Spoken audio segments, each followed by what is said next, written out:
देखिए परिस्थितियां, हालात चाहे कुछ भी हों देवियों, है ना, आप राजभवन में हो, आप कुटिया पे हो, महत्वपूर्ण नहीं है, महत्वपूर्ण नहीं है। पिता और पुत्र में लड़ाई हो रही थी देवियों, बेटा और बाप लड़ रहे थे, क्योंकि उनकी पत्नी सेठ जी की बीमार थी और डॉक्टर ने कहा था एडमिट करना पड़ेगा।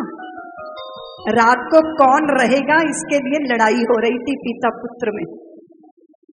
पुत्र कह रहा था कि सुबह सुबह मेरी ऑफिस की मीटिंग है, और उसका पति कह रहा था कल ही मेरी विदेश जाने की फ्लाइट का टिकट बुक है।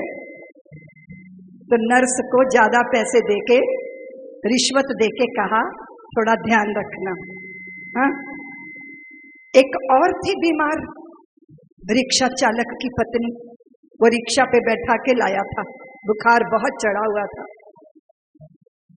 2 घंटे ज्यादा रिक्शा चलाई, दवाई खरीदी, फिर रात भर पानी में पट्टियां भिगो भिगो के माथे पे रखता रहा और कहता रहा सुबह तक उतर जाएगा बुखार, उतर जाएगा, फिक्र मत करना। बताओ कौन सुखी थी? बोलो कौन थी सुखी? कौन थी?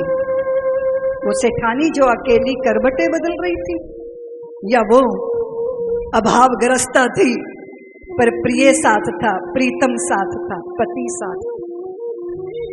राम ही केवल प्रेम प्यारा, जान लियो जो जानन हारा। वही व्यवहार में भी तो चाहिए प्रीत, प्रेम। अगर प्रेम रसायन नहीं है ना हमारे पास, तो सारे व्यंजन, भवन, बैंक का बैलेंस सब बकवास है।